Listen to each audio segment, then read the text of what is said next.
नमस्कार मंडळी and once again welcome back to speak English with Tanmay. आणि आजच्या व्हिडिओमध्ये आपण डिस्कस करणार आहोत त्या 3 शब्दांबाबत ज्यांच्यामुळे इंग्लिशमध्ये थोडंसं कन्फ्युजन जे आहे ना ते क्रिएट होतं. आणि ते 3 शब्द आहेत देर, देर आणि दे आर. देर, देर आणि दे आर. तुम्ही बघू शकता या तिन्ही शब्दांमध्ये त्यांचे स्पेलिंग्स जे आहेत ते ऑलमोस्ट सिमिलर तर आहेत. त्याच्यामुळे लिहिताना सुद्धा आपल्याला थोडंसं कन्फ्युजन होतं की एक्झॅक्टली कोणता शब्द लिहायचा. आणि यांचे प्रनन्सिएशन जे आहे म्हणजे यांचे उच्चार जे आहेत ते सुद्धा ऑलमोस्ट सिमिलर आहे. आणि त्यांचे उच्चार ऑलमोस्ट सिमिलर असल्यामुळे तुम्हाला लिहिण्यामध्ये सुद्धा गोंधळ होऊ शकतो. आणि गोंधळ कसा होतो हे आता आपण 3 एक्झाम्पल्सद्वारे जाणून घेण्याचा प्रयत्न करूया. मी इकडे स्क्रीनवर बघा 3 सेंटेन्सेस लिहिणार आहे. तर त्याच्यापैकी एक्झॅक्टली कुठला देर तिथे येणार हे आता आपण बघूया. तर सगळ्यात पहिलं वाक्य आहे आपलं dash is a car. Dash is a car. आपला सेकंड सेंटेन्स आहे this is dash car. This is dash car. आणि आपला थर्ड सेंटेन्स आहे dash the owner of this car. Dash the owner of this car. आता या तिन्ही वाक्यांमध्ये exactly कुठल्या देरचा उपयोग होणार हे आता आपण जाणून घेऊया. बघा तर सगळ्यात आपला पहिला सेंटेन्स जो होता डॅश इज अ कार, इकडे येणार देर, इकडे येणार देर. पण एक्झॅक्टली कुठला देर बरं? THERE वाला देर येणार. There is a car. There is a car. आपला जो सेकंड सेंटेन्स आहे तो आहे this is dash car. This is their car. पण या ठिकाणी कुठला देर येणार बरं? तर THERE न घेता आपल्याला घ्यायचा आहे THEIR. This is their car. आणि आपला जो थर्ड सेंटेन्स होता तो आहे dash the owner of this car. They are the owner of this car. They are the owner of this car. पण एक्झॅक्टली पहिल्या सेंटेन्समध्ये THERE का, तर दुसऱ्या ह्याच्यामध्ये THEIR का, आणि थर्ड ह्याच्यामध्ये तो अपॉस्ट्रॉफीवाला जो दे आर आहे तर त्याचा उपयोग का होणार बरं? हेच आज या व्हिडिओमध्ये मी तुम्हाला शिकवणार आहे. आजच्या व्हिडिओमध्ये या 3 शब्दांबाबतचं जे कन्फ्युजन आहे ते मी क्लिअर करणार आहे. त्यामुळे हा व्हिडिओ जो आहे तो शेवटपर्यंत बघायला अजिबात विसरू नका. आता आपण लगेच आपल्या व्हिडिओला सुरुवात करूयात.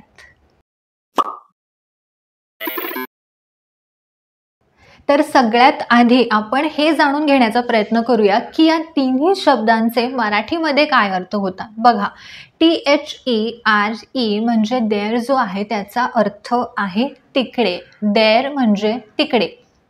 देर म्हणजे तिकडे. देर म्हणजे तिकडे. आणि त्याच प्रकारे THEIR देर म्हणजे त्यांचं. देर म्हणजे त्यांचं. बघा THERE देर म्हणजे तिथे, तिकडे. त्याच प्रकारे THEIRचा जो अर्थ आहे तो आहे त्यांचं, त्यांचं. आणि त्याच प्रकारे THEY अपॉस्ट्रॉफी RE जो आहे ना तो कॉन्ट्रॅक्शन आहे 2 शब्दांचा. आणि ते 2 शब्द आहेत दे आर. They are. तर दे प्रोनाऊन आहे. बऱ्याच जणांबाबत आपल्याला जेव्हा बोलायचं असतं तेव्हा आपण म्हणतो दे. दे म्हणजे काय? तर दे म्हणजे ते. ते प्लुरल आहेत त्याच्यामुळे इकडे काय येणार? आर येणार. They R. आणि याचं जे कॉन्ट्रॅक्शन आहे ते आहे they are. They are. THEY apostrophe RE they are. आता देर म्हणजे तिकडे. आता तिकडे म्हणजे काय झालं तर एखादी पर्टिक्युलर जागा झाली. एखाद्या पर्टिक्युलर जागेबद्दल जेव्हा आपल्याला सांगायचं असतं तेव्हा आपण देर या शब्दाचा वापर करतो. जसं की तुम्ही समोरच्याला विचारताय की रिया कुठे आहे, तर तुम्ही म्हणाल शी इज ओव्हर देर. म्हणजे रिया तिकडे आहे. ती तिकडे आहे. रिया कुठे आहे? Where is Riya? Riya is over there. Riya तिकडे आहे. ह्याचाच अर्थ तुम्ही समोरच्याला एखादं स्पेसिफिक लोकेशन सांगताय. तुम्ही समोरच्याला लोकेशन सांगताय की ती तिकडे आहे, तो तिकडे गेला आहे. जसं की बघा we will meet there after work. We will meet there after work. तुमची आधीच चर्चा झालेली असेल की आपण आहे ना तिकडे बाहेर कुठेतरी फिरायला जाऊया. आणि त्याच्यानंतर तुम्ही समोरच्याला म्हणताय we will meet there after work. म्हणजे कामानंतर आहे ना आपण तिकडे भेटूया. कामानंतर आपण तिकडे भेटूया. सो तिकडे भेटूया म्हणजे we will meet there, we will meet there. आणि कधी कधी देअर हा जो शब्द आहे ना, हा आपण एका ॲबस्ट्रॅक्ट फॉर्म थ्रू सुद्धा वापरू शकतो. तर ॲबस्ट्रॅक्ट म्हणजे काय, आता बघा ना, एखादी गोष्ट जी आपल्याला दिसत नाही, आपल्या डोळ्यांना दिसत नाही, पण ती गोष्ट आपण फील करू शकतो. जसं हवा आहे, हवा आपल्याला दिसते का, नाही, बट आपण फील करू शकतो. तर त्याच प्रकारे देअर या शब्दाचा सुद्धा वापर होतो. मी तुम्हाला एक एक्झाम्पल देते बघा. As my oldest friend, you have been there for me through thick and thin. So through thick and thin म्हणजे माझ्या वाईट काळामध्ये. As my oldest friend, you have been there with me. तुम्ही तुमच्या त्या मित्रासोबत त्याच्या वाईट काळामध्ये एक्झॅक्टली कुठल्या तरी लोकेशनमध्ये होता का, एक्झॅक्ट कुठली तरी प्लेस होती का ती, नाही, एक्झॅक्ट कुठली तरी प्लेस नव्हती ती, पण जेव्हा त्याचा वाईट काळ होता, तुम्ही त्याचे मित्र आहात, त्या हिशोबाने तुम्ही त्याच्या सोबत होतात, नेहमी कायम त्याच्या पाठीशी तुम्ही उभे होतात. तर अशा वेळेससुद्धा आपण देअर या शब्दाचा जो आहे तो वापर करू शकतो. You have been there for me, you have been there for me म्हणजे माझ्या वाईट काळामध्ये तू माझ्यासोबत होतीस, माझी एक जवळची मैत्रीण म्हणून. आणि देअरचा वापर तुम्ही एखादा प्रोनाऊन म्हणून सुद्धा वापर करू शकता. बघा, मी तुम्हाला एक उदाहरण देते. There is a chance of rain this morning. There is a chance of rain this morning म्हणजे दिस मॉर्निंग म्हणजे सकाळी पाऊस पडण्याची शक्यता आहे, आज सकाळी पाऊस पडण्याची शक्यता आहे. There is a chance. तर या ठिकाणी देअर जो आहे ना, तो प्रोनाऊन म्हणून यूज केला जातो, कुठलंही एक्झॅक्ट लोकेशन किंवा ॲबस्ट्रॅक्ट फॉर्म म्हणून यूज केला जात नाही आहे. नंतर आहे देअर, THEIR. देअर या शब्दाबाबत आपण बघूया. जसं मी तुम्हाला मगाशी सांगितलं की THEIR या शब्दाचा जो काही अर्थ आहे तो आहे त्यांचं, तो आहे त्यांचं. जसं दे ला मराठीमध्ये आपण म्हणतो ते, दे म्हणजे ते, त्याच प्रकारे त्याचं पॉझेसिव्ह प्रोनाउन काय आहे बरं, देअर. There, THEIR. आपण या ठिकाणी देअरबद्दल बोलतोय, THEIR, ज्याचा अर्थ आहे त्यांचं. तर हा जो शब्द आहे ना, देअर म्हणजे त्यांचं, हा एक पॉझेसिव्ह प्रोनाउन आहे, हा एक पॉझेसिव्ह प्रोनाउन आहे. आणि पॉझेसिव्ह प्रोनाउनचा अर्थ काय आहे बरं. A possessive pronoun is a pronoun which is use to indicate ownership. एखादी गोष्ट जेव्हा आपल्याला सांगायची असते की ही कोणाच्या तरी ओनरशिपची आहे, त्यावेळेस आपण या काही पॉझेसिव्ह प्रोनाउन्सचा वापर करतो. आणि त्यातला एक आहे तो म्हणजे देअर. तो म्हणजे देअर. असे बरेच पॉझेसिव्ह प्रोनाउन्स आहेत, जसं की mine, ours, yours, theirs, whose, बरेच आहेत. पण या ठिकाणी आपण THEIR म्हणजे त्यांचं या पॉझेसिव्ह प्रोनाउनबाबत बघत आहोत. जसं मघाशी एक्झाम्पलमध्ये आपण बघितलं THEIRच्या, तर this is their car. This is their car. ती गाडी त्यांची आहे म्हणजे ती गाडी कोणाच्या तरी ओनरशिपची आहे ना.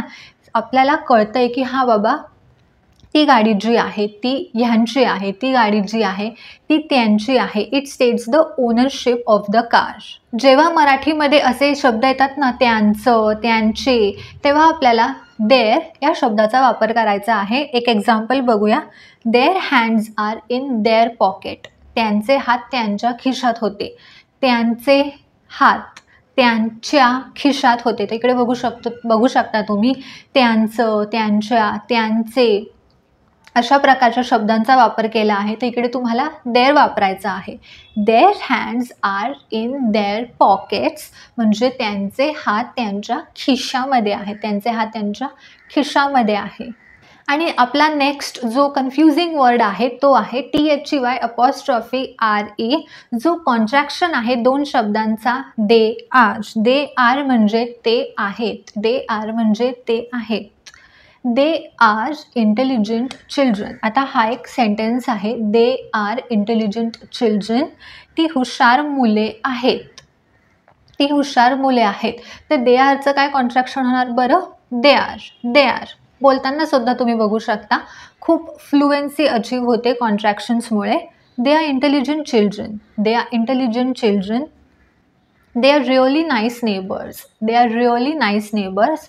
सो जेव्हा दे आर येईल त्याचं कॉन्ट्रॅक्शन म्हणून तुम्ही THEY''RE''चा वापर करू शकता, स्पेशली रायटिंगमध्ये.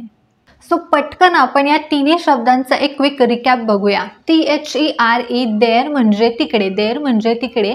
जेव्हा आपल्याला एखाद्या लोकेशनबद्दल, एखाद्या जागेबद्दल बोलायचं असतं तेव्हा आपण वापरू शकतो, किंवा एखाद्या ॲबस्ट्रॅक्ट फॉर्मबद्दल काही बोलायचं असेल तेव्हा, आणि ॲज अ प्रोनाऊन आपल्याला वापरायचं आहे. त्याच्यानंतर आहे THEIR देअर. देअर म्हणजे त्यांचं. एखाद्या गोष्टीची ओनरशिप जेव्हा आपल्याला वाक्यांमधनं सांगायची आहे, दाखवायची आहे, त्यावेळेस आपण या देअरचा वापर करू शकतो. आणि तिसरं जे आहे ते आहे दे आरचं कॉन्ट्रॅक्शन, दॅट इज THEY''RE'. त्याचा अर्थ आहे की ते आहेत. ते आहेत. दे आरचं कॉन्ट्रॅक्शन आहे THEY''RE'. आता आपण थोडेसे अजून उदाहरणं बघूयात. सगळ्यात पहिलं आहे they parked dash car under a tree. They parked dash car under a tree. तर इकडे कार कोणाची आहे बरं? कार जी आहे ती त्यांची आहे, त्यामुळे इथे THEIRचा वापर होणार. They parked their car under a tree. पुढचं आपलं वाक्य आहे are dash any cookies in the kitchen. Are dash any cookies in the kitchen. या ठिकाणी किचन एक स्पेसिफिक लोकेशन आहे, एक जागा आहे, त्याच्यामुळे तुम्ही काय वापरणार? There. THERE there. Are there any cookies in the kitchen. Are there any cookies in the kitchen. पुढचं वाक्य आहे where are dash books. Where are dash books. Where are, आता बुक्स जे आहेत हे एक्झॅक्टली बुक्स कोणाचे आहेत बरं? त्यांचे. त्यांची पुस्तकं कुठे आहेत? Where are their books. THEIR where are their books. Next आहे dash very tired because they just arrived from London. इकडे येणार they are very tired. They are very tired because they just arrived from London. Next example आहे पर्सनने विचारतोय is that your house. Is that your house and you are replying no it's dash house. It's dash house म्हणजे तुम्ही समोरच्याला सांगताय की हे घर जे आहे ना ते त्यांचं आहे. नो, हे घर जे आहे ते माझं नाही आहे, हे घर त्यांचं आहे. आणि त्यांचं म्हणजे their. THEIR their. No, it's their house. It's their house. नंतर आहे where are they. Where are they dash at home. ते कुठे आहेत? ते घरी आहेत. ते कुठे आहेत? ते घरी आहेत. ते घरी आहेत. ते आहेत म्हणजे दे आर, त्याचं कॉन्ट्रॅक्शन आहे THEYRE''RE'.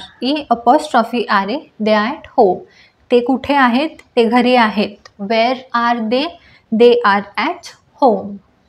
आणि इकडे स्क्रीनवर दिलेले जे काही 7 एक्झाम्पल्स आहेत ना त्यांची उत्तरं तुम्हाला कमेंट करून सांगायची आहे, जेणेकरून तुम्हाला कळलं आहे की नाही देअर, देअर आणि देअरमध्ये एक्झॅक्टली डिफरन्स काय आहे आणि कुठल्या वाक्यामध्ये आपल्याला एक्झॅक्टली कुठल्या देअरचा उपयोग आपल्याला करायचा आहे. त्यामुळे या 7 प्रश्नांची जी उत्तरं आहे ती कमेंट करून नक्की सांगा.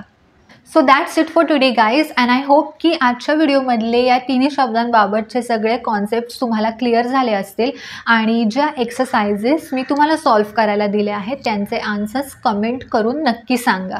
हा व्हिडिओ तुम्हाला आवडला असेल तर व्हिडिओला नक्की लाईक करा आणि या चॅनलला सबस्क्राईब करायला विसरू नका, कारण आपला चॅनल जो आहे तो एकदम फ्री ऑफ कॉस्ट आहे. त्यामुळे पटकन या चॅनलला सबस्क्राईब करा आणि त्या लोकांपर्यंत सुद्धा शेअर करा ज्यांना इंग्लिश शिकायचं आहे मराठीतून आणि ते पण एकदम फ्री ऑफ कॉस्ट. आपण भेटूया आपल्या पुढच्या व्हिडिओमध्ये.